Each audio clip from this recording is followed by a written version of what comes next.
All right, this just coming into the Situation Room. Your credit and debit cards at risk after a massive security breach has been discovered.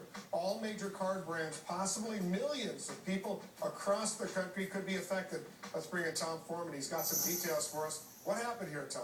Well, Wolf, let's look first at all the lay of the land, where this breach occurred. This is how your credit card works. You're sitting in the middle here. You've made a deal with a credit card company. You probably get it through a bank of some sort. And you're all working together to buy things like consumer goods and airline tickets and maybe gasoline and other things you might grow at a store here. All of these transactions, every time somebody buys something, somebody else has to get paid. It has to be all processed through so that they get their share, and you get the bill. And all of that is handled by the processing center in the middle. That's a company that specializes in crunching all those numbers and making everything work. Now, there is an inherent promise in place by these companies when something goes wrong in that procedure. Usually what they say is, look, if something went really, really bad here, and in truth, you ended up getting some kind of false charge from an airline or from a consumer goods place, and it came through this processing center and came to you, what they say is, we'll stop that. You won't have to pay that. We've all had charges that show up on a credit card that don't belong there, and the company, after you talk a little while, often will say, no, you don't have to pay for that. That doesn't matter. So, why is this an issue if all this information has been stolen? The issue is not that you might get an extra bill on your credit card now, although that could happen with your information being stolen.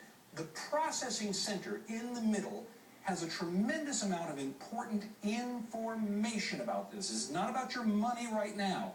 It's about the information about you.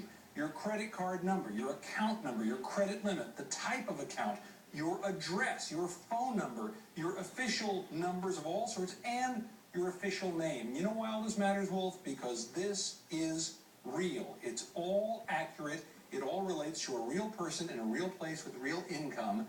And that's the value of a theft like this. Not that they could rip off your credit card for something else, but because they could take this number, all this information, and they could sell it to other people around the world who want to buy legitimate information. Wholesalers, and when I say wholesalers, these are illegal wholesalers, because what they would do in turn is then they would take that information and they would sell it again. So it's been sold by the person who bought it to a wholesaler, who in turn then sells it to a variety of scam artists who may then take your information to open new accounts and then use those new accounts to buy products which they may resale, and on and on and on this goes. So the truth is, what they've done is they've taken your identity and created a whole bunch of new accounts that you may not know about for quite some time until they're hugely in default and many thousands of dollars are involved.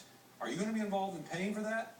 Maybe not, but it can make a huge headache for you trying to clear up your credit and get your name back again for things that you knew nothing about. Robert Manning from the Responsible Debt Relief Organization spoke to us about it earlier today and how much trouble this can be for us.